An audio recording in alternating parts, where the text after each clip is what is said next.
on va voir pendant 1 heure sur chaque fuseau horaire ce que sont les francophones tout autour de la planète. Combien d'endroits différents? Là, 23 capitales différentes pour 25 heures de programme. Direct. Il y a un sentiment sur un terrain, vaguement. Avant toi, je venais là, elle dit ça. Je ne veux pas mourir ce soir. C'est une réponse à la chanson de Vincent. Je ne veux pas mourir ce soir. Non, parce qu'on a encore tellement de choses à faire ensemble. Il y a 4 mots, pour moi, qui représentent à la fois la langue française, qui représentent la France et que le monde entier comprend. Ces 4 mots, c'est « s'il te plaît »,« je t'aime »,« pardon » et « merci ». C'est intéressant quand c'est un choix. Georges Saint-Prune, par exemple, j'y pense maintenant parce que c'est un grand, a choisi le français. Nous n'avons pas tous le choix. Vous l'avez. Nous n'avons pas tous le choix du bilinguisme ou du trilinguisme. Et donc c'est intéressant, ces auteurs qui choisissent ce mode d'expression. Quand on arrive au siège de l'ONU à New York, où vous vous trouvez, il y a une chaîne de télévision en permanence, c'est TV5 Monde. Défendre la francophonie, ça passe aussi par un grand média à l'international. Ce dont nous devons être convaincus, et TV5 Monde étant cela une vitrine formidable, c'est que nous pesons de tout notre poids. Par les valeurs que nous défendons, ce qui définit la francophonie, c'est un humanisme intégral.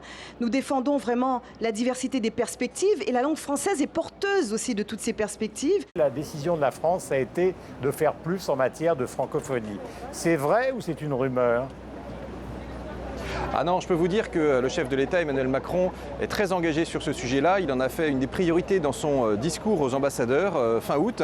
Et ça s'est décliné très concrètement, une première fois, ici à New York, puisque hier matin, Emmanuel Macron a lancé un fonds bilingue pour la langue française. Et il s'agissait de quoi? Tout simplement de mettre 400 000 $ sur la table chaque année pour favoriser des établissements qui enseignent en français et en anglais. Je pense qu'il y a un combat du français contre le français lui-même. C'est vrai que souvent, en Afrique ou ailleurs, on parle mieux français qu'on ne le parle chez nous. Et je trouve qu'en France, on n'a que trop tendance à négliger l'expression française dans ce qu'elle a d'infiniment clair, d'infiniment beau et d'unique au monde.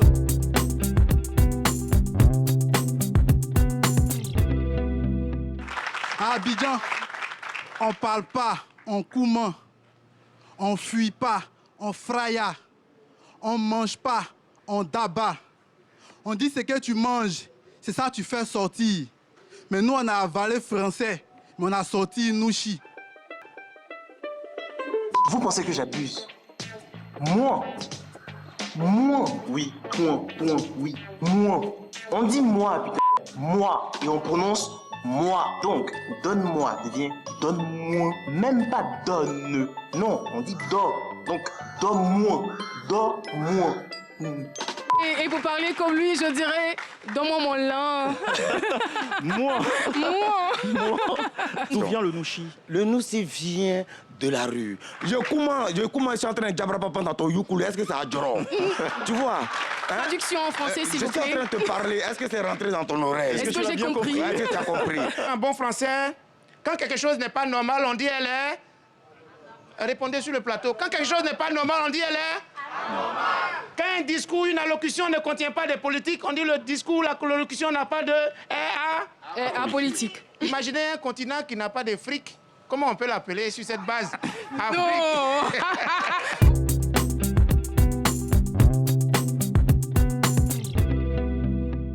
Question rapide à chacun. Le tic de langage qui vous reste, qui vous maintient en Suisse, c'est quoi? Entrer seulement. Ah oui, ça se dit pas en France? Ah, pas du tout. Et un jour, je l'ai fait en tournage et j'ai eu une équipe de 50 personnes qui se sont mis à éclater de rire et je ne comprenais pas pourquoi. Le mot le plus suisse, qu'est-ce que c'est? Déçu en bien. Ouais. C'est très vaudoise. C'est vaudois, même plus précisément. Vous êtes un peu oui, entre c'est vaudois, vaudois, mais en même temps, c'est très représentatif de cette réserve typiquement helvétique. Même question, le moment où votre français est français de Suisse, c'est quand? Quelle chenille! Quelle chenille. Là, il faut traduire pour le monde entier. Quel le chenille, c'est quoi? Le désordre. Il y a des mots un peu plus et salés. En Suisse, on n'aime pas le chenille, puisqu'on est organisé. Vous croyez que la culture suisse, c'est ringard et ennuyeux? Eh bien, vous allez prendre... Une bonne paire de claques dans la gueule. Quand moi je vais en France et que je dis que je me suis encoublée et que je suis tombée dans une gouille, j'ai des grands yeux comme ça, ils me regardent et je dis ah là, ça doit pas être français. Soyons francs, les Français parfois nous regardent de haut quand ils sont francs eux-mêmes. Il y a ce texte de Françoise Sagan qui est terrible, elle dit le français titubant de Genève. On est un petit peu plus lent, on va un peu moins vite. Ça vous fait réagir, Metin Arditi? Oui, je pense que c'est une question de culture profonde, d'un mélange d'humilité traditionnelle et de méfiance. Parler vite, défauts, là, hein. Parler vite, ça veut dire s'exprimer sans réfléchir. Or, le Suisse aime assurer ses arrières.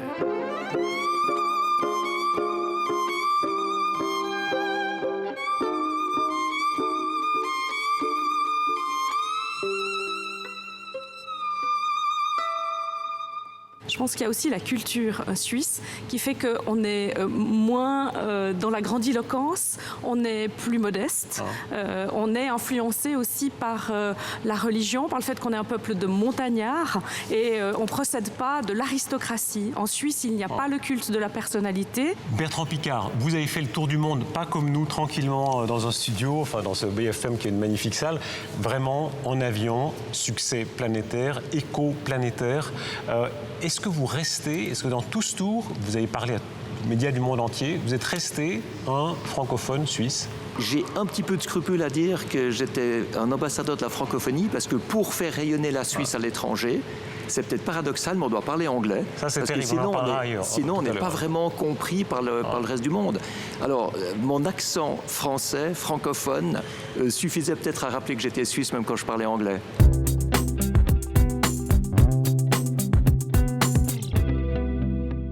Si on devait faire la fiche signalétique, Joanne Montet, de la Belgique sur les réseaux sociaux, on dirait non, Belgique évidemment, sexe féminin, âge 187 ans, situation personnelle. Alors c'est compliqué, on dit la situation personnelle, c'est comme ça qu'on dit. Hein. Vous connaissez ce proverbe qui dit si tu essayes d'expliquer, comme l'a fait Joanne, les institutions belges à un étranger et qu'il comprend, c'est que tu as mal expliqué. De Fort-de-France à Ouagadougou, de Hanoï à Genève, à force de passer de la littérature au lit tour à tour, qu'est-ce qu'a fait la langue française? Elle a mis plein de polichinelles dans le terroir. C'est ça, la francophonie. Plein de langues différentes qui, très très loin de la merveilleuse qui veille à Paris, ont pris leur liberté, ont fait l'éole buissonnière. Je trouve que les Wallons devraient savoir parler flamand et le contraire. C'est de moins en moins le cas, en plus. Il faudrait que l'on s'intéresse à la culture de l'autre. Tout est dans l'ouverture à l'autre. Boum, l'astre du jour fait boum. Tout avec lui dit boum. On n'est pas chauvin, on ne veut pas de stars, on est cool, voilà. Donc c'est un peu notre force qui devient un peu notre faiblesse. Je pourrais ajouter un mot? Allez. À mon avis, c'est parce qu'on n'est pas nationaliste aussi. On est trop humble. On est très ouvert, très humble. Aujourd'hui, on n'est pas très humble, on n'arrête pas de dire ce qu'on fait. Je prends le train de Bruxelles. Pour aller à Paris, c'est 1h20 minutes. Et pour aller à Londres, le centre de Londres, c'est 1h50 minutes, quoi. Et je dis, quand je fais pipi au sud, Paris est mouillé. Et quand je fais pipi au nord, Amsterdam est mouillé. Hein? Là, il faut se rappeler qu'on est tout petit. Ah bah, comme un pisse, il n'a pas le prostate, lui. Hein.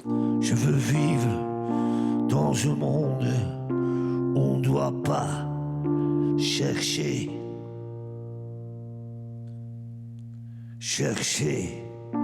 la beauté, chercher la vérité.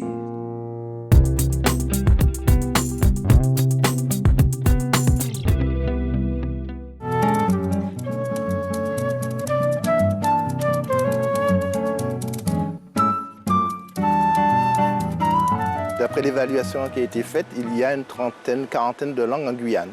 Par contre, on sait de manière claire et nette qu'il y a 8 à 9 langues reconnues qu'on appelle les langues de France. Bien heureusement, j'ai compris. Avec le temps, j'ai appris, oui, que tout un chacun avait ses défauts. Au point de ne pas comprendre Charlie Hebdo.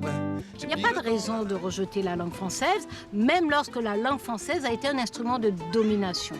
Et d'ailleurs, les grandes figures anticolonialistes ont renversé la langue française contre l'oppresseur. Kateb Yassine, qui est une grande figure algérienne, disait que le français est notre butin de guerre. Nous les gueux, nous les peu, nous les chiens, nous les riens, nous les maigres, nous les nègres, qu'attendons-nous?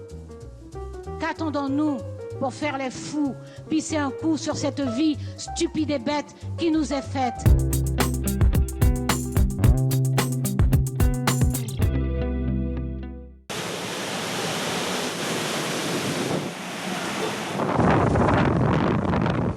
Maria, Irma, deux sacrés phénomènes qui ont soufflé de toute leur force quasi surnaturelle sur notre région Caraïbe. La Guadeloupe n'a pas été épargnée, comme vous le savez.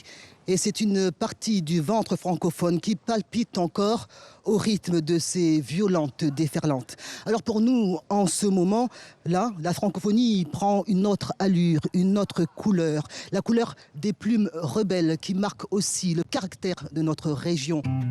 Sur mon île au soleil, à l'ombre, je prends sommeil sous l'arbre des souvenances. Et là, il s'agit de l'arbre de l'oubli, cet arbre qui permet à chacun de se souvenir, d'ancrer un passé, mais sans pour autant le rendre lourd, ténébreux. Il brille, il illumine, il donne des messages de fond, d'espoir et de transcendance. Ce qui touche davantage, c'est moins la nature que la réaction des hommes. C'est un moment de peur partagée, c'est un moment de communion et c'est un moment où on va se mettre à suer ensemble. Moi-même, pas meilleur qui on d'autres. Faut ça, bon, moi, à vie à autres. L'encan garde ça qui a passé, ni des gens faut nous poursuivre pour crime contre la Guadeloupe. Merci Lise Delmar, merci Michel Renette, merci à vos équipes, malgré les difficultés provoquées par le passage de l'ouragan Maria. Et on continue de parler des Antilles françaises ici, à Paris. Vu d'ici, on a l'impression qu'il fait beau tout le temps. On doit vivre avec les tremblements de terre, avec les cyclones, avec les éventuelles éruptions volcaniques. C'est un peu comme quand on voit la France de loin, on dit « Ah, c'est super ». Bon, ils vivent avec l'hiver. Nous, on n'a pas ça. Mon premier cyclone, je l'ai connu, j'avais 4 ans. Je me souviens parfaitement de la vitesse à laquelle c'est arrivé, la vitesse à laquelle on s'est protégé, le bruit. Tout ça, ça fait partie. Puis on a peur, mais je ne sais même pas si j'ai eu peur. Je rappelle souvent nos ancêtres amérindiens disant « Le cyclone a l'avantage de détruire ce qui n'aurait peut-être pas dû être construit ».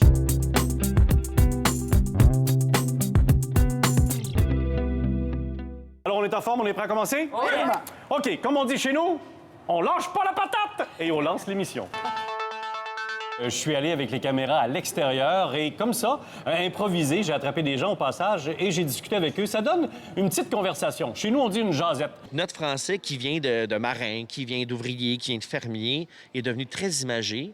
C'est pas l'Académie française qui est arrivée ici là, en 1608, là, hein? Puis même après. Quand j'entends des gens le dire cette expression-là, ça me fait beaucoup rigoler.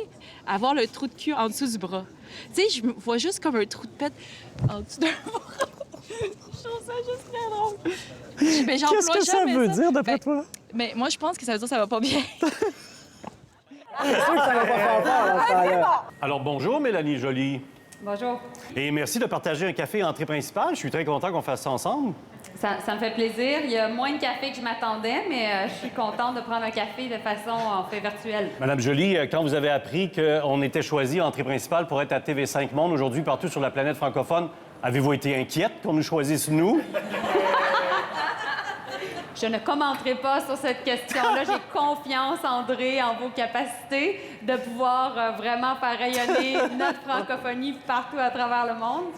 Mais aussi des ententes comme Radio-Canada peut avoir avec TV5 Monde sont fondamentales.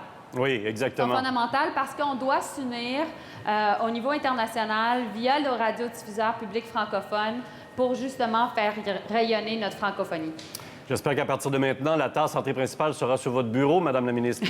Avec du café. C'est évident que j'ai envie de parler de la place de la francophonie au Québec versus le monde entier. On rayonne partout sur la planète avec cette belle langue que nous avons. Oui, énormément. Et le Québec se place, évidemment, veut être le vaisseau amiral de la protection de la langue française en Amérique du Nord. Parce qu'ici, en Amérique du Nord, les francophones représentent 2 % de la population. Parfois, on s'en sent très seul. Et lorsqu'on arrive au sein de l'Organisation internationale de la francophonie, bien, on sent qu'on est une force. Il y a une force dans la francophonie. Et ça nous aide et ça nous stimule beaucoup.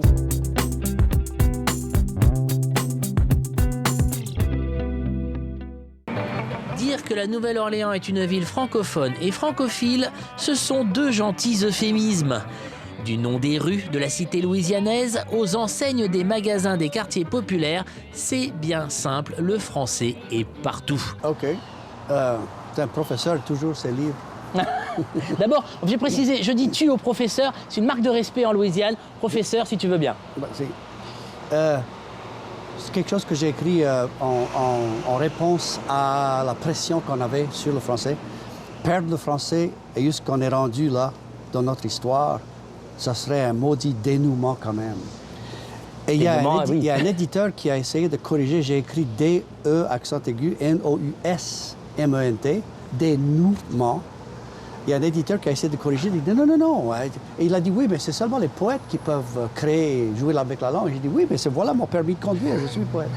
L'héritage historique français à la Nouvelle-Orléans est donc très fort, ce qui explique la présence de ces statues de notre Jeanne d'Arc en plein French Market. Mais pour autant, les néo-orléanais ne parlent pas tous français, loin de là. C'est pas une langue qui est parlée dans la rue. Souvent, je vois des touristes français qui sont dans le Vieux-Carré et puis ils sont en train de chercher un restaurant. Je m'arrête, je leur demande, mais est-ce que vous avez besoin d'aide? Ils disent, ah ben voilà, je l'ai su. Il y a tout le monde à la Nouvelle-Orléans qui parle le français. Je dis, non. En fait, j'ai dû aller à l'école pour apprendre le français ici à la Nouvelle-Orléans. Hé, regarde ma chérie, la maison de Napoléon, sur la rue de Chartres. C'est Chartres.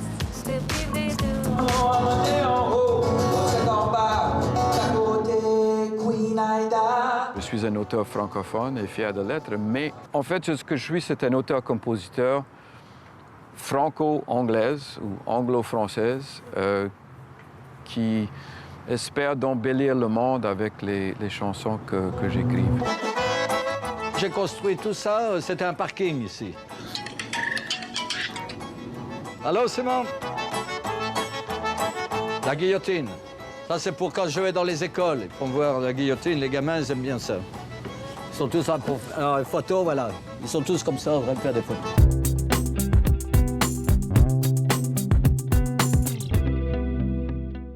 On a donné, nous, une mission à Reg, celle d'aller constater de ses propres yeux la situation d'Acadiens qui sont installés en Alberta. Mais on ne peut jamais faire les choses simplement. J'ai donc donné un défi de plus à Régent.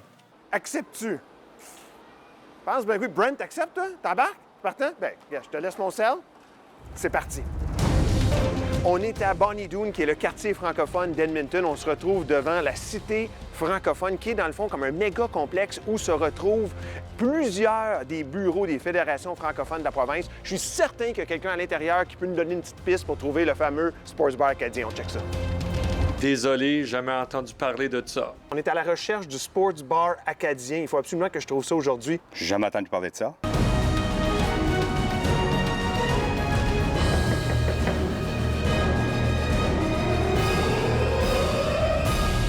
C'est-tu le Sports Bar acadien, c'est ici? Ouais! Ben, ça, c'est mon bar. Le Sport Bar acadien.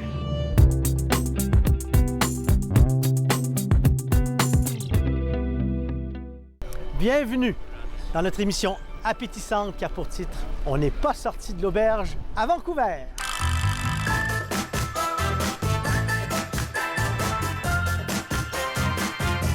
La cuisine française, c'est un peu un retour aux sources pour moi. Je suis Canadien-Français. Donc, je reviens aux sources et représenter la cuisine française comme il se faisait il y a 50 ans, les choses qui sont un peu plus techniques, les pâtés, les sauces dans les plats, un peu que les jeunes, je trouve que les jeunes chefs ont un peu oublié ça. Les bases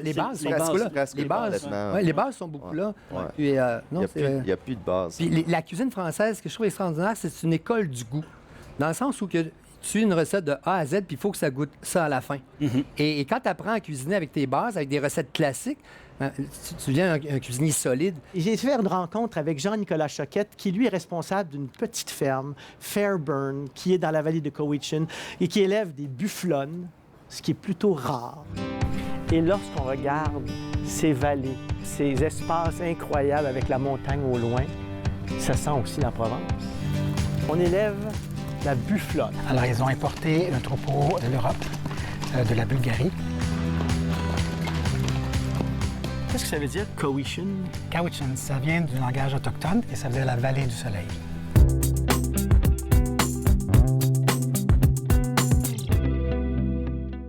La plupart des mots essentiels ne sont que d'une syllabe. Cœur, ciel, mer, terre, âme, eau. Enfin, on peut aller à l'infini. J'en oublie un principal. Et ça, c'est une chose incroyable, qui est très court. 4 lettres. Dieu. Dieu, qui aurait fait, paraît-il, la terre entière, etc. On peut imaginer que son nom serait à la proportion de son œuvre. Pas du tout. Il est tout petit, il est tout rabougri, il a 4 lettres seulement. C'est bizarre, ça. Qui contient tout, c'est ça, c'est une syllabe. Et quand on allonge, déjà, on signale qu'on n'est pas dans la légitimité. Et quand on allonge, on peut employer le mot que Louis-Ferdinand Céline a inventé, parce que vous le saviez peut-être pas, mais blabla est une invention de Céline, ça n'existait pas. Si mon cœur est pur, si je m'émerveille, oui, je serai sûre de trouver ces gemmes arc-en-ciel, éternels, immortels. Imagine, Pivot est à côté d'un mec ou à côté de toi et tu dis, et l'autre te dit, oui, j'ai vu le bouquin de ce monsieur, très mauvais. Ah bon? Beaucoup de gens le trouvent admirable. Oh, si vous l'avez vu, vous serez misérable. Oh, ben, je suis pas d'accord. Et je t'ai dit que je suis pas d'accord parce que c'est moi qui l'ai écrit. Et c'est là le génie de Molière. Et là, Molière dit, vous? Et l'autre répond, oui, moi. Et là, il dit cette phrase, je ne sais donc comment se fit l'affaire. C'est pas sublime. Et l'autre répond, c'est qu'on fut malheureux de ne pouvoir vous plaire. Et l'autre dit, il faut qu'en écoutant, j'ai eu l'esprit distrait, ou bien que le lecteur m'ait gâté le sonnet. Mais laissons ce discours. Et là, ils s'insultent, et ils finissent par la plus grande réplique de Molière dans Les Femmes savantes. L'autre lui dit, souviens-toi de ton livre et de son peu de bruit, ce qui ne t'arrivera pas. Souviens-toi de ton livre et de son peu de bruit. Et l'autre lui répond, et toi, de ton libraire à l'hôpital réduit. Voilà, ça s'appelle Molière, ça s'appelle la langue française.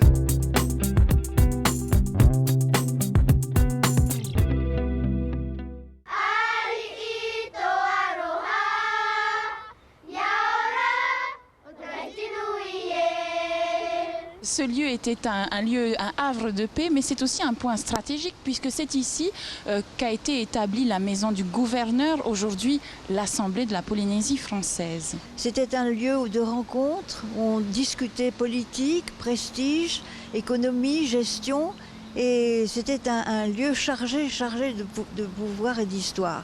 Et en effet, les missionnaires en 1839 ont décidé de sédentariser un peu la reine, qui avait tendance à aller de faré en faré.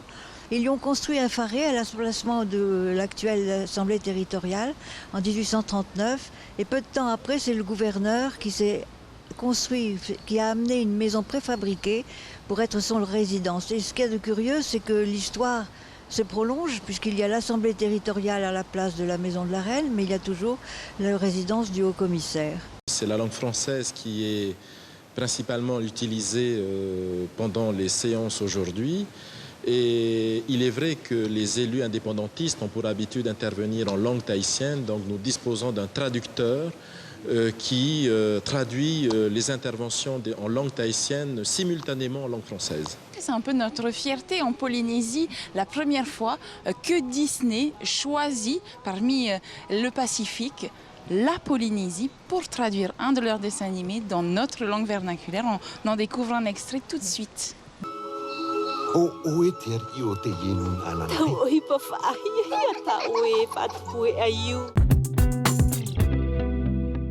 On va parler de la Méditerranée, du Maghreb avec des auteurs et des artistes formidables parce qu'on n'a pas fait d'escale à Alger ou à Marrakech, mais on a des artistes qui sont là.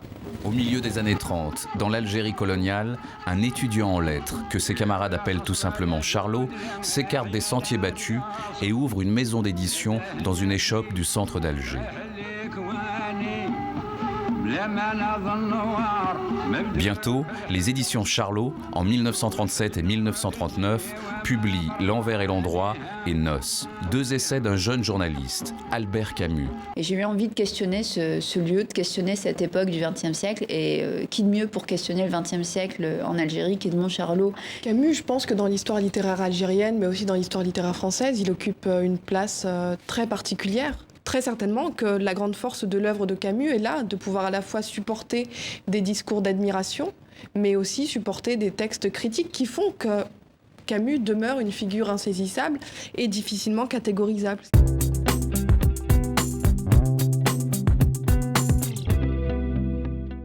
Tony Marsh est avec moi, il sera avec moi tout au long de ce programme. Bonjour Tony. Bonjour. Ancien international de rugby, vous êtes surtout le plus français des Néo-Zélandais. Je me trompe? Bon, je ne dirais pas ça, mais je suis français, oui. Oui, vous avez la nationalité française et vous avez porté quand même quelques fois le maillot bleu. Ouais, quelques fois, ouais. J'ai eu la chance de jouer en équipe de France pendant 21 fois. Nick, est-ce que tout va bien en cuisine? Bonjour Demet, très bien, merci. Parce qu'aujourd'hui, j'ai fait 2 petits plats dans ma cuisine sur le Auckland Harbour Bridge. Il y a vraiment un bon lien entre la culture française et les Kiwis. À chaque fois qu'ils nous parlent de la France avec des étoiles dans les yeux, surtout sur la gastronomie, sur les paysages, sur les vieux villages de France. Et beaucoup de Kiwis vont en France tous les ans. Ouh là là là là, c'est incroyable. Ça, c'est le bœuf tartare. Ça, c'est du bœuf tartare? Oui, avec la mousseline, foie de poulet. Du foie de poulet? Oui. Et aussi l'escargot Nouvelle-Zélande. Quel est le chef qui t'inspire aujourd'hui?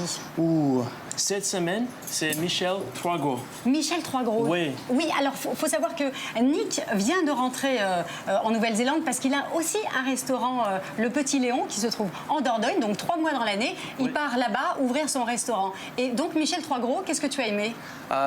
J'ai mangé la semaine dernière et c'était énorme. L'expérience, la cuisine, le service, tout est magique.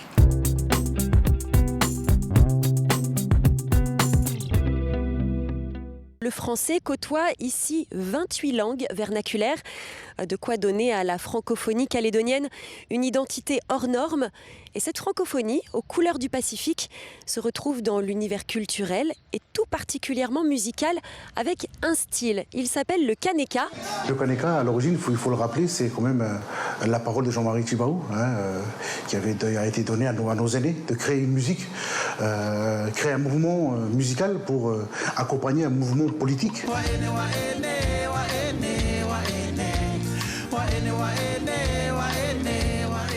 En Calédonie, on voit que le rythme traditionnel il disparaît un petit peu. Et Tchélénode, en fait, c'est un groupe qui casse tout, Ce poème, c'est comme un cri qui vient de l'intérieur, un cri sur lequel Paul Wamou a mis des mots, ces mots. Au diable la peur, coup de botte dans la gueule. Au diable celui ou celle qui ne vient pas. C'est une langue qui nous a été imposée. Même si je parle mieux, même si j'aime la langue française, mais c'est une langue qui est arrivée chez nous. Donc c'est une façon de dire que je vais jouer avec elle et que je vais... Et voilà. C'est pas une revanche, mais une façon de la déconstruire à ma façon. Jouer avec la langue pour remettre l'histoire et la société en perspective. Et même plus que noir, pas juste noir, ni seulement noir.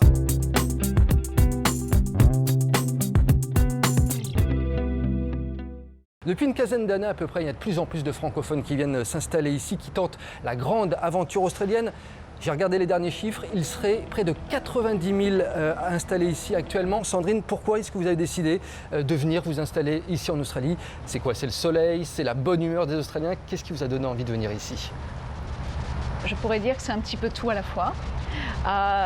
Initialement, c'était surtout l'esprit, la découverte d'espace, cette sensation de liberté. Les Australiens sont vraiment très relax. Évidemment, le climat est un bonus. On a envie tout de suite de rester dans ce pays. On s'y attache très facilement. ce qui peut être très facilement dangereux et évidemment on n'a plus trop envie de repartir. Vincent, vous acquiescez à côté, c'est dangereux de venir ici? Non, mais c'est vrai que quand on arrive en Australie, on est souvent un peu grisé et il y a beaucoup de jeunes qui débarquent avec des working holidays, qui ont très envie de rester et c'est pas toujours facile parce que c'est un pays qui ferme ses frontières de plus en plus. La première année, quand j'ai lancé le festival, je voulais éviter tous les clichés. Je me suis planté complètement. Les Australiens aiment nos clichés français. Alors lesquels justement? Le cancan, le cabaret, le vin, tout ce qu'on peut imaginer comme bon cliché français, la baguette, etc. Et ben ça c'est vrai et ça fait partie de notre culture. Il faut l'assumer. C'est génial, c'est génial. Quand je suis avec toi, je me sens comme une grande étoile. La la la. La France est très très sensuelle et on se sent comme une femme à Paris. Ici c'est un peu plus British. Je finis un roman, il fait chaud. Disons que ce qui me fascinait de l'Australie, c'était ce rapport entre une culture occidentale moderne, électrique, voire électronique, et puis la culture aborigène, la culture spirituelle aborigène.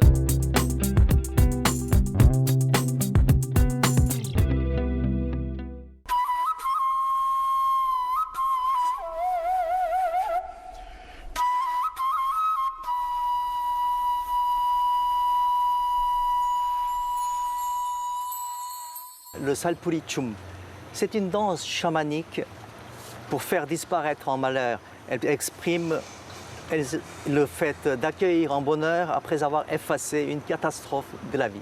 Pourquoi les Coréens s'intéressent-ils à la langue française? La réponse, elle n'est pas tout à fait unique. Je pense que tout d'abord, le français, c'est une belle langue pour tous les Coréens. Au niveau de sa musicalité, c'est une langue harmonieuse. Donc c'est ce qui les attire en premier. Ensuite, il me plaît à croire que les valeurs que véhicule le français, telles que l'égalité, les droits de l'homme, que ces valeurs sont très importantes pour les Coréens, tout en sachant qu'en plus la plupart de nos apprenants sont de sexe féminin et il me plaît à croire que c'est ce qui les motive. Ce qui compte le plus, c'est d'être moi-même. Quand je l'ai reconnu, j'ai trouvé la vraie liberté. Je n'ai plus peur de m'exprimer. J'ai retrouvé confiance en moi. Je connais les valeurs de la France. Et ce sont les forces qui guident ma vie. Je suis coréenne. Et en plus, je parle français. Le français qui était la langue de la littérature et de la culture par le passé, aujourd'hui il y a un regain d'intérêt avec les considérations économiques et industrielles est en train de devenir une langue très importante. Moi dans ma crêperie, on a du biniou bien sûr, mais on passe énormément de reggae. Et donc du coup j'ai beaucoup de groupes coréens underground on va dire, donc pas très connus, mais qui viennent faire des chants traditionnels avec du dub derrière. Donc c'est vachement différent on va dire. Et moi, je suis plutôt un expert dans le Séoul de nuit. C'est ça. Donc, les étrangers disent souvent que la culture nocturne de la Corée est exceptionnelle.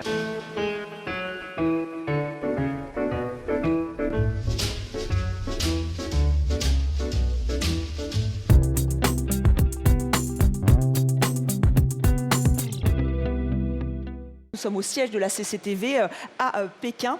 Alors c'est vrai que le bâtiment est impressionnant, vous allez le découvrir avec ces images, c'est la création d'un architecte très connu, Rem Koolhaas, mais les Chinois surnomment ce bâtiment Takucha, je ne sais pas si je le prononce bien.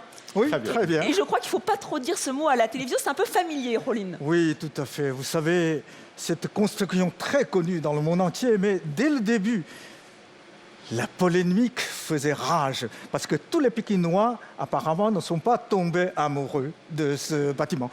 Donc, pour ironiser, ils le surnomment le caleçon. Le caleçon. Donc nous sommes dans le caleçon. Voilà, ça commence bien. On va parler de francophonie et de caleçon. Quand on pense à la France et la Chine, on pense évidemment à De Gaulle. Le général De Gaulle qui a été le premier à reconnaître la nouvelle Chine. C'était par un simple communiqué, mais qui a fait grand bruit. C'était le 27 janvier 1964. Alors on se replonge dans l'histoire.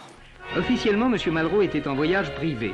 Mais on a confirmé depuis qu'il était porteur d'un message du général De Gaulle au président Mao Tse-tung. Dans ce document, Malraux a écrit une phrase qui était confidentielle à l'époque. Maintenant, il est très connu. Il a dit « Les Chinois sont des Français de l'Asie ». Ah, alors petite réaction, Guéfeil, on ne vous a pas entendu. Est-ce que les Chinois sont les Français de l'Asie? Est-ce que vous êtes d'accord avec André Malraux? En fait, moi, je sens juste que je suis amoureuse de la langue et j'adore apprendre cette langue. Et je n'ai pas autant d'historique et logique à présenter. Plutôt, je me souviens la première fois que j'ai appris le premier mot français, je trouve que c'est une langue chantante. J'ai envie de chanter quand je parle français. C'est génial.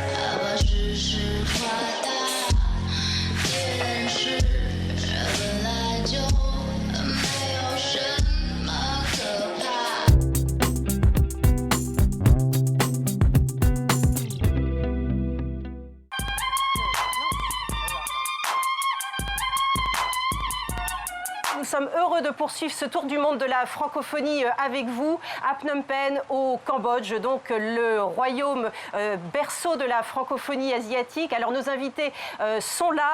Derrière moi, le premier, c'est Fonky, qui est courageux, qui est sous la pluie.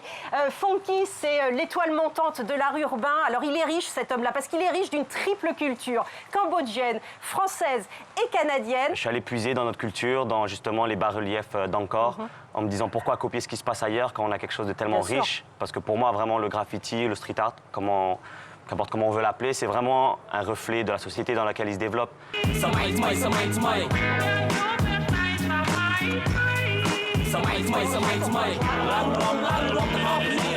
Sakona Pung, ministre de la Culture et des Beaux-Arts. Alors le Cambodge compte 16 millions d'habitants. On dit à peu près qu'il y a 3% d'habitants qui sont francophones. 3%, ça fait 400 000 habitants. C'est pas beaucoup, mais à la fois, ça veut dire que le français est encore une langue vivante au Cambodge, en complément et non pas contre l'anglais. Bien sûr, si vous voulez, 3% n'est pas beaucoup, mais si en comparaison avec le pays voisin, le Laos, on compte 1% et au Vietnam, on à peu près 0,5 ou 0,6%. Et donc, le Cambodge a toujours pris en considération sa richesse. Le gouvernement cambodgien, à travers le ministère de l'Éducation, a vraiment pris en considération d'introduire la langue française dans le système éducatif du Cambodge. Donc il s'agit de près de 13% des élèves au primaire et secondaire qui prennent la langue française comme LV1 et LV2. Voilà, en langue vivante 1 ou langue vivante 2, davantage en langue vivante 2, quand même, il faut bien le reconnaître, derrière l'anglais pour l'instant.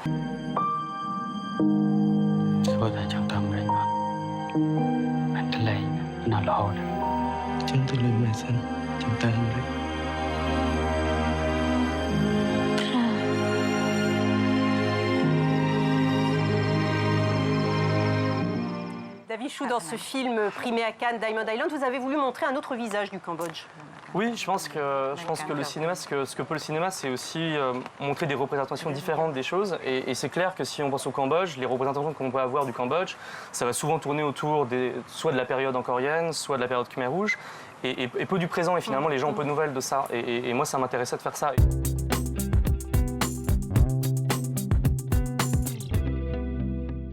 Alors c'est la question que tout le monde se pose. Pourquoi l'Inde? Eh bien parce que l'Inde et la France ont un passé commun entre 1668 et 1954. Au niveau des sociétés, il y a aujourd'hui 400 sociétés françaises présentes sur le pays à travers de 1000 établissements, donc des filiales, des sous-filiales. Et puis ce qui est intéressant de voir aussi, c'est que la France est un employeur important en Inde. On a plus de 300 000 employés indiens, dont le premier est en Capgemini, avec 100 000 employés. Donc les affaires marchent, visiblement, entre l'Inde et la France. Nadir Godrej, est-ce qu'au nom du business, des affaires, de la diplomatie, est-ce qu'on doit fermer les yeux sur les dérives actuelles en Inde? Je pense par exemple aux attaques quand les personnes mangent du bœuf, ou les attaques contre les minorités ethniques, contre les chrétiens, contre les musulmans par des extrémistes hindous. C'est inacceptable, toutes les choses comme ça. Il faut parler et je pense que le gouvernement fera quelque chose. Vous, en tant qu'homme d'affaires, vous pouvez intervenir dans ce domaine-là? Bien sûr, on peut parler en aide et le gouvernement écoute très bien.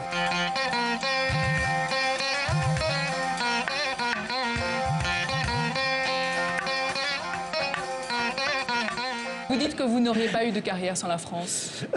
Quelque part, oui, parce que le fait que, vous savez, être danseur rome en Inde, rien qu'avec notre corps, on doit tout marquer.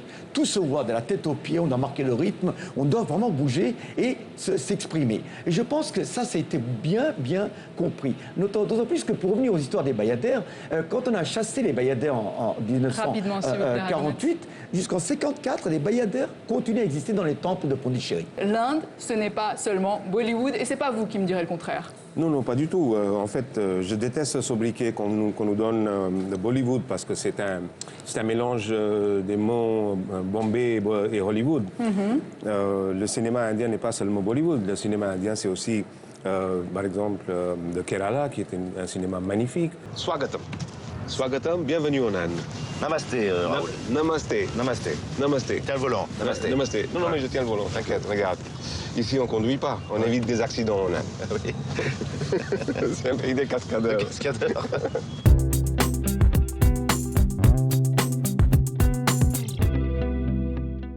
Lahore représente la moitié de la population du Pakistan. Il paraît que ça représente la moitié des francophones du Pakistan. Il faut savoir que le Pakistan tient bien son rôle au niveau de la diffusion du français et de la francophonie, puisqu'il se classe 4e au niveau des pays asiatiques, juste derrière les monstres chinois, indiens et l'Indonésie.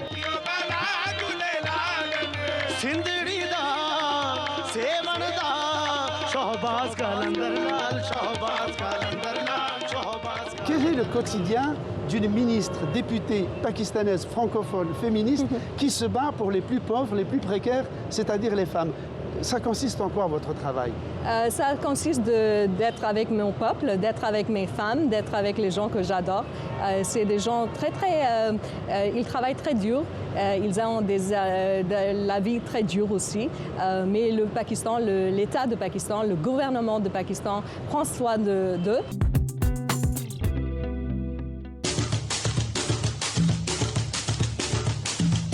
Quelle langue parles-tu? Le français. Pourquoi? Ça fait plus du charme. Moi, c'est le créole pur. Amé, mabarès, rionnaise, magasse, tout ensemble. Quel langage vous cause? Créole. Valérie, si je vous demande la superficie de la Réunion? 2512 km² de générosité. Bien joué, nous sommes dans l'océan Indien et juste derrière nous, on a des baleines qui s'en donnent à cœur joie. Et oui, c'est comme ça la magie du direct. Bienvenue chez nous. Racontez-nous comment, il y a quelques années de cela seulement, vous avez participé à une première, disons-le, audacieuse. Une première audacieuse pour l'Académie de la Réunion, une classe bilingue. L'objectif, c'est de permettre à l'élève, à nos enfants, de maîtriser la langue française et la langue créole. Il a combien de petits mamas? Il a pas ni l'école aujourd'hui. 1, 2. La particularité des classes bilingues, c'est que on prend vraiment le créole et le français sont à pied d'égalité. Tu parles quelle langue, toi, Noam? Est-ce que tu parles créole? Est-ce que tu sais parler français aussi? Tu sais pas parler français? Même pas un petit peu? À partir de tout petit, on essaye de justement leur expliquer qu'à La Réunion, il y a 2 langues qui cohabitent, que ces 2 langues sont très proches. Je m'en pensais de vous, que vous étiez tout le monde et personne. Celle dont on ignorait tout,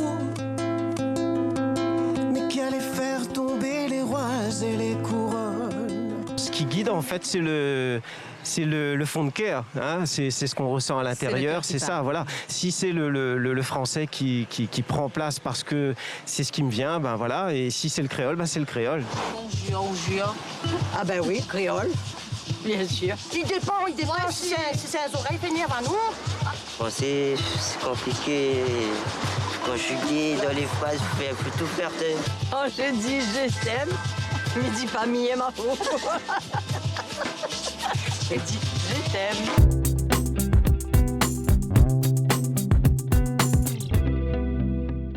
Je crois que ce tour du monde de la francophonie est vraiment une très belle initiative.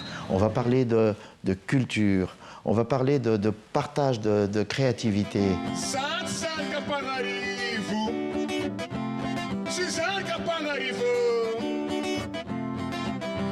Jojo, c'est une légende et vivante en plus. Ouais, pour nous, c'est un exemple à suivre. Il ne va pas dire du mal de moi. Il n'y a aucune raison de dire du mal de vous, Zeb, bien sûr. Pour moi, c'est le James Brown de Madagascar, Zeb Jojob. Et il y a 18 ethnies à Madagascar. La musique des côtes, des plateaux, du nord, du sud, ce sont des musiques totalement différentes. Quel est le point commun? C'est le rythme, la polyphonie? Il y a 18 rythmes. Il y a bien un point commun quand même. Ouais, c'est presque tous, on joue ternaire d'abord. C'est presque, même si on change des mélodies, des cadences et tout ça, c'est à base de ça. Je m'adresse à tout type de population parce que moi, je suis très engagée. Et surtout, moi, je trouve que Madagascar, c'est un pays jeune et la jeunesse, c'est l'avenir du pays. Et j'ai privilégié surtout la jeunesse de Madagascar. Donc, je travaille avec les jeunes incarcérés, les mères précoces, les jeunes victimes de viols et de violences et les gamins des rues de Tana. Je n'ai pas les moyens de te faire voyager, je te promets que tu feras le tour du monde à travers un crayon et un papier, car la connaissance est le seul héritage que je puisse te donner en plus du maman, d'un foyer et ta liberté, car tu seras libre de choisir ta destinée.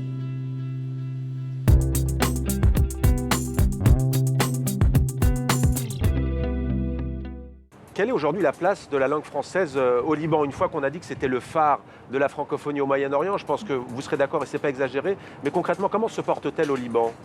On a étudié de la langue française et pendant la guerre aussi, la France était un pays d'accueil.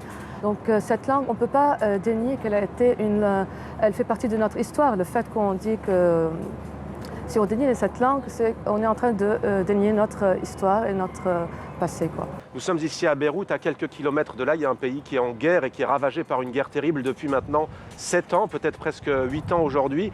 Vous qui êtes quand même proche du président Michel Aoun, que peut faire la francophonie? Je suis persuadé que la francophonie peut faire beaucoup de choses. La francophonie est nourrie des droits de l'homme. Et lorsqu'on est nourri des droits de l'homme, on a la possibilité d'avoir recours à 3 valeurs au moins.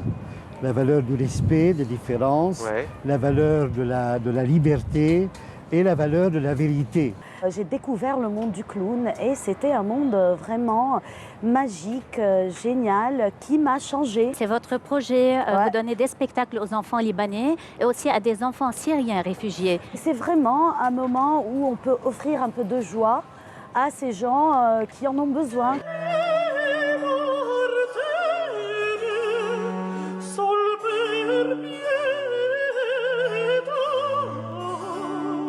J'ai cherché une cause en moi pour pouvoir combattre. Et franchement, c'était la cause qui était inévitable, c'est la liberté. Le mot liberté, il est incroyable. Que ce soit la liberté sexuelle, que ce soit la liberté de penser, la liberté artistique, la liberté politique, la liberté confessionnelle. La liberté de vivre sa vie comme on l'entend. De vivre sa vie comme nous, on l'entend. Être humain.